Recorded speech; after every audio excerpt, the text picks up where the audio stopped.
যুক্তরাষ্ট্রের নবনির্বাচিত president Donald ট্রাম্পের দাবি শেখ হাসিনা এখনো বাংলাদেশের প্রধানমন্ত্রী। আপনারা ইতিমধ্যে একটি ক্লিপ দেখতে পাচ্ছেন, যে ক্লিপের মধ্যে দেখা যাচ্ছে যে 2019 সালে সে মাননীয় প্রধানমন্ত্রী জননেত্রী শেখ হাসিনার সাথে একটি ফটোতে সে আবদ্ধ হয় এবং কি একটি ফটো ক্লিপ আপনারা দেখতে পাচ্ছেন। আর সেখানে কিন্তু সে বলতেছে সার্জিস আলম যে 22 বছর জীবনের সার্থকতা মাননীয় প্রধানমন্ত্রীর সান্নিধ্যে। এখন 2024 সালে এসে সে আবার একই পোস্ট করতেছে বেগম খালেদা জিয়ার সাথে একটি ছবি তুলে।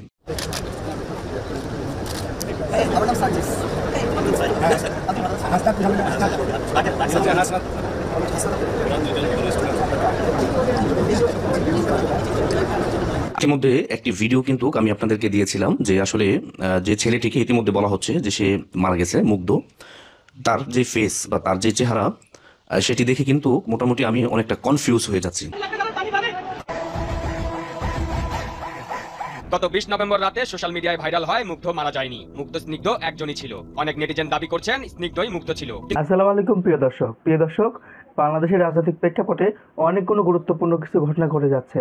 প্রিয় দর্শক, আপনারা ইতিমধ্যেই ভিডিওর কিছু অংশ বিশেষ দেখে ফেলেছেন, দেখে হয়তো বুঝতে পারছেন আজকে ভিডিওটি কতটা গুরুত্বপূর্ণ। তো প্রিয় দর্শক, যারা ভিডিও অন করেছেন তারা ভিডিও না টেনে পুরো ভিডিও দেখতে থাকুন, তাহলে ভিডিওর অংশ বিশেষগুলো বুঝতে পারবেন। তো প্রিয় দর্শক, যারা এখন চ্যানেলটাকে সাবস্ক্রাইব করে রাখেননি তারা এরকম গরম খবর পেতে চ্যানেলটাকে সাবস্ক্রাইব করে রাখুন, আর যারা করেছেন তাদেরকে অসংখ্য ধন্যবাদ। চলুন ভিডিওতে একটা লাইক দিয়ে পর্যায়ক্রমে ভিডিওগুলো দেখে আসি। গত 20 নভেম্বর রাতে সোশ্যাল মিডিয়ায় ভাইরাল হয় মুগ্ধ মারা যায়নি, মুগ্ধ স্নিগ্ধ একজনই ছিল। অনেক নেটিজেন দাবি করছেন স্নিগ্ধই মুগ্ধ ছিল, কিন্তু হঠাৎ কেন এমন বলছেন তারা? কোটা সংস্কার আন্দোলন চলাকালে গত 18 জুলাই রাজধানীর উত্তরার আজমপুরে গুলিবিদ্ধ হয়ে নিহত হন মুগ্ধ, কিন্তু এতদিন পর হঠাৎ কেন তার মৃত্যু নিয়ে ধোঁয়াশা সৃষ্টি হয়েছে ফেসবুকে। আসলেই কি মুগ্ধ মারা যায়নি? এখন জানবো এর রহস্য। আমার বন্ধু বলেন, বেস্ট ফ্রেন্ড বলেন, ভাই বলেন, সবই হচ্ছে। 20 নভেম্বর রাতে কিছু পেজ সহ অনেক নেটিজেন পোস্ট করতে শুরু করেন ব্রেকিং নিউজ, মুগ্ধ মারা যায়নি, মুগ্ধ নামে কেউ ছিলই না, মুগ্ধ স্নিগ্ধ দুই ভাই নয়, মুগ্ধই স্নিগ্ধ ছিল, মানুষ একজনই। আর এরপরেই নেটিজেনদের মাঝে কৌতূহলের সৃষ্টি হয়, এমনটা কেন বলছেন তারা? আমার ভাই আসলে সেবা দিতে দিতে আমার জন্য লাখ লাখ মা বোন ভাই এবং বাবা রেখে গেছে। ঘটনার সূত্রপাত ঘটে মুগ্ধর যমজ ভাই স্নিগ্ধের ইতালি ভ্রমণের পোস্ট নিয়ে। সেই পোস্টে কিছু নেটিজেন কমেন্ট করেন মুগ্ধ ভাইয়ের রক্তের দাগ শুকানোর আগেই বিদেশ সফর দিতে বের হয়ে গেলেন। তবে ইতালি ভ্রমণ বিষয়ে তাদের বড় ভাই মীর মাহমুদুর রহমান বিষয়টি খোলাসা করেন। তিনি জানান মীর স্নিগ্ধর জুলাইয়ের 3 তারিখে ইতালিয়ান এম্বাসিতে উচ্চতর শিক্ষার জন্য ফুল ফান্ডেড স্কলারশিপের অফার লেটার সহ তার পাসপোর্ট এবং সকল কাগজপত্র জমা দেওয়া ছিল, যা সম্পূর্ণ তার নিজের যোগ্যতায় অর্জিত। একটু খোঁজ নিয়ে দেখুন তা কতটা কষ্টসাধ্য।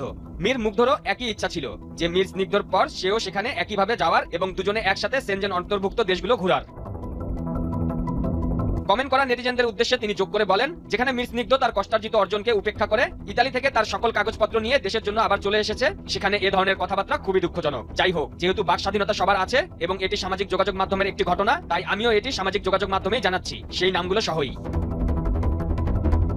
সরকার পতনের পর আওয়ামী লীগ অনেকটাই গুজব নির্ভর হয়ে পড়েছে, আর এসব গুজবের জন্য মানুষের মাঝে বিভ্রান্ত সৃষ্টি হচ্ছে। মীর মুগ্ধ ও স্নিগ্ধ ইস্যুটিও গুজব ছাড়া আর কিছুই না। যারা এই বিষয় নিয়ে পোস্ট করছেন তাদের প্রোফাইল ঘেটে দেখা যায় সবাই আওয়ামী লীগের সাথে জড়িত ছিলেন এবং 5 আগস্টের পর থেকেই তারা বিভিন্ন গুজব পোস্ট করছেন সোশ্যাল মিডিয়ায়।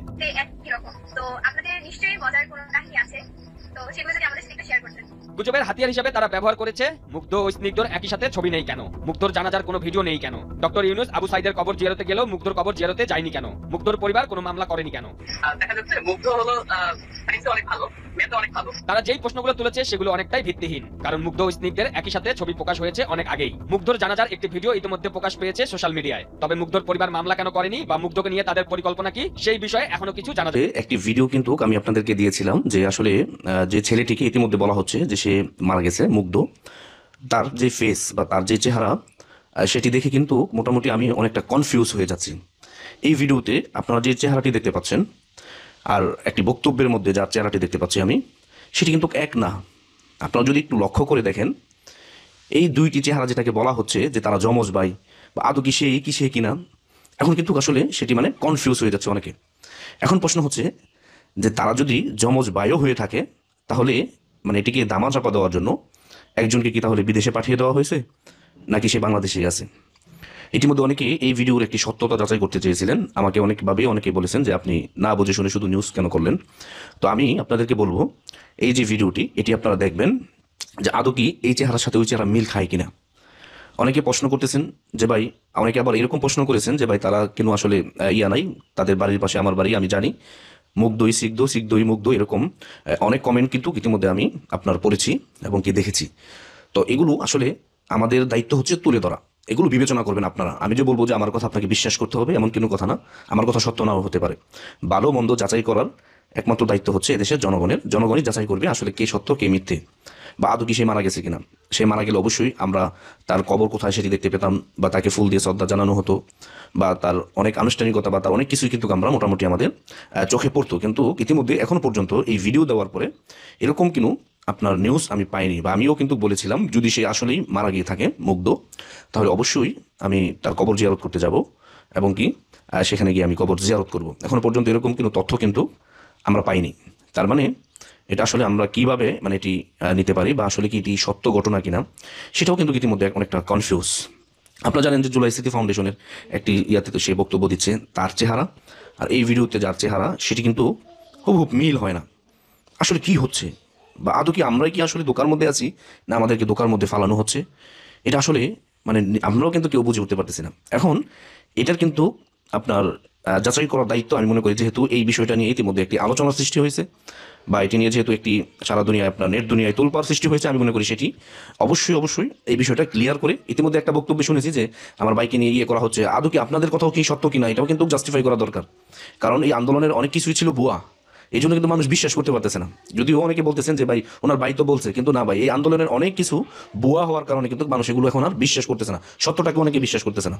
মানে আপনি যখন মিথ্যা বলতে বলতে বলতে বলতে যখন অভ্যস্ত হয়ে যাবেন, তখন আপনার সত্য কথাও কিন্তু কেউ বিশ্বাস করতে চায় না। এখন এই পরিস্থিতিতে বাংলাদেশ রয়েছে। তার মানে পুরো আন্দোলনটাই ছিল একটি স্বার্থবাজির আন্দোলন, এবং কি গোটা বাঙালি জাতিকে একটি ইমোশন করে একটি স্বার্থ হাসিল করার জন্য এই আন্দোলনটি সংগঠিত করা হয়েছে।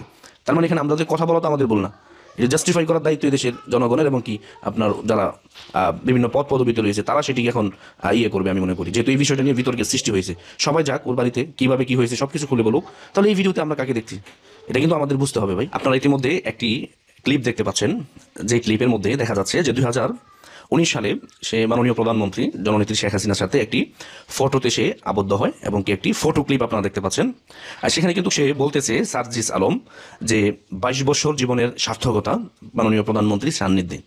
এখন 2024 সালে এসে সে আবার একই পোস্ট করতেছে বেগম খালেদা জিয়ার সাথে একটি ছবি তুলে। তো যাই হোক, সে ছবি তুলতেই পারে। বেগম খালেদা জিয়া এদেশের রাজনীতির একটা অংশ, শেখ হাসিনা একটি রাজনীতির অংশ, এদেশের মানুষের কাছে বিশ্বস্ত মানুষ।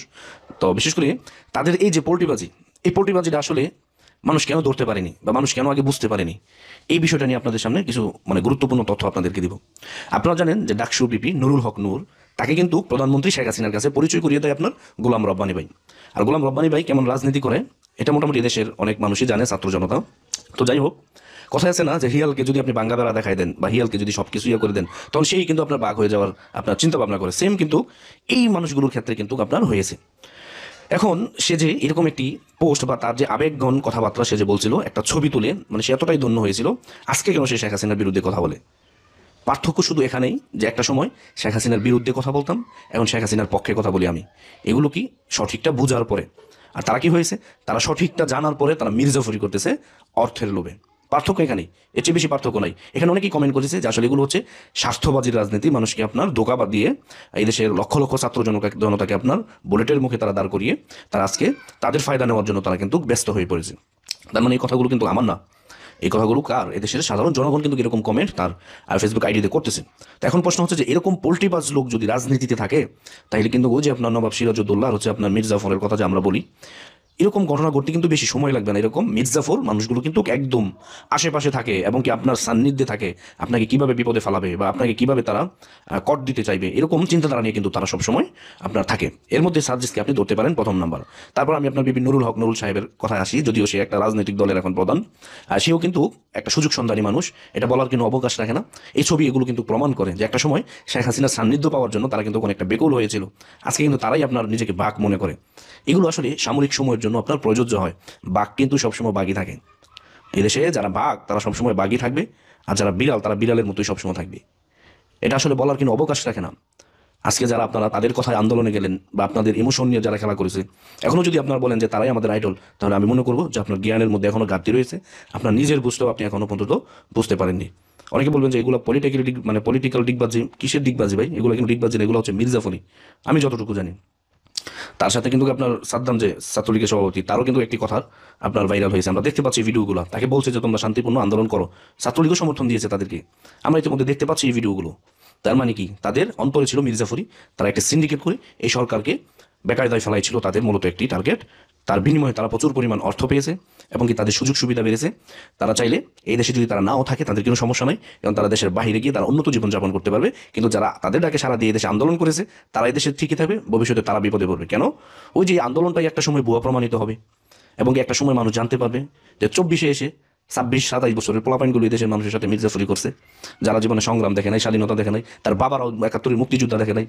এরকম ছেলেপেলের আজকে আপনার দেশটাকে আপনার একদম একবারে এমন অবস্থা করছে। আমি মনে করি পাকিস্তানের তো আমাদের দেশ অনেকটা খারাপ রয়েছে এখন, কারণ পাকিস্তান টাকা তুলতে পারে মানুষ, আমরা এখন ব্যাংকে গেলে 1 লাখ টাকাও আনতে পারি না ভালো করে, এমন অবস্থা করে ফেলছে বাংলাদেশকে।